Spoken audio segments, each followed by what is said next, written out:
Here's the truth the big brands don't want you to know.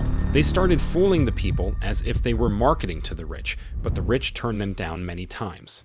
As a result, most big brands struggled and literally went bankrupt, and yet.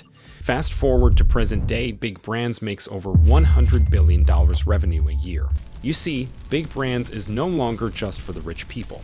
They just changed their empire to focus on the poor. So, how did all of this happen? This is the disturbing story of big brands. Rich people don't always wear fancy clothes like you might imagine. Why do people pay thousands of dollars out of their pocket just to own a bag that is probably not worth the price? Brands like Chanel, Prada, and Dior focus on selling their products to poor people instead rich. Have you ever wondered why some people who don't have a lot of money end up buying products from expensive brands? Poor people often feel like they look poor with things they can afford, like used cars and hand-me-down clothes from the thrift store and home-cooked meals. They don't want people to look down on them, and they want to taste the good life. That's why they buy luxury goods when they can. Believe it or not, most luxury items are advertised to the poor. Actual high-quality goods that most richer folks are into are not advertised to the masses. Coach, Armani, and the rest advertise as "I made it" products. Those advertised to the poor. There are more people who don't have much money than those who are rich, and sometimes it's easier to trick them into spending their money. But real rich people, the ones who worked hard for their money, don't waste it on things that aren't worth the cost. Poor people imitate rich people. They always have. When poor people see rich people with Gucci shoes and LV bags, they'll do their damnedest to get their hands on those products, so they can look rich too.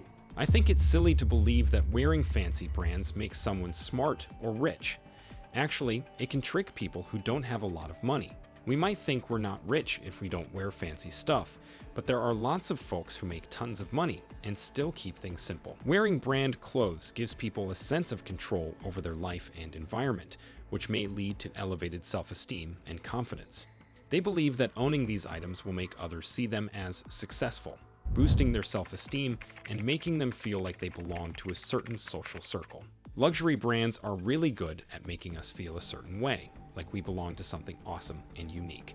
They're like magic because they make us feel connected and super special inside.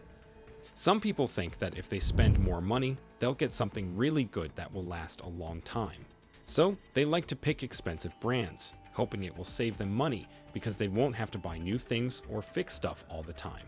Even though the richest people in the world have a lot of money, they don't always spend it on super fancy clothes. That's because they know it's not necessary. Wearing fancy designer clothes won't make them more successful or better at what they do. They'd rather use their money for things that really matter. Bill Gates doesn't spend much money on clothes or cool accessories. He even wears a Casio watch that costs less than $100. Other rich people like Zuckerberg and Warren Buffett do the same, as did Steve Jobs. Used to wear the same New Balance sneakers for a really long time too. Billionaires know that money is important.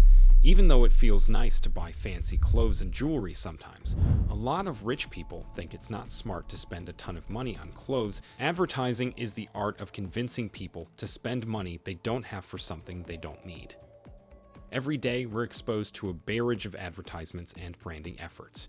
From the time we wake up to when we go to bed, companies are trying to get us to notice them, our loyalty, and, well, spend our money on their stuff. But did you ever wonder how they use cool designs and tricks to make us think about their products?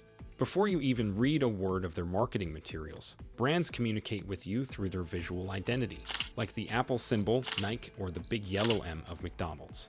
These pictures are so familiar that just looking at them makes us think of lots of things and feel certain ways. It's like they're sending us messages without using any words. Companies are really good at making you feel like you have to act fast. They use things like sales that only last for a short time or saying hurry, only a few left, to make you feel like you might miss out on something cool. It's called FOMO, which means the fear of missing out. When you think you might miss a great deal, you might want to buy things in a hurry. Have you seen those bestseller tags on Amazon or the most popular shows on Netflix? That's what we call social proof. It's like saying, lots of people like this, so it must be good. Companies use things like reviews from customers, famous people saying they like it, or showing that everyone else is using it to make you think, hey, I should choose this too. Making a brand cool isn't just about logos and colors. It's also about the stories they tell. The best brands create stories that make you feel something special. These stories are usually about exciting adventures, achieving big goals, or feeling love. When you really connect with a brand's story, and it makes you feel happy or excited, you're more likely to pick their stuff. Colors are like magic for brands. You know how red makes you feel all excited and pumped up? Well, think about Coca-Cola. They use red to make you feel that way.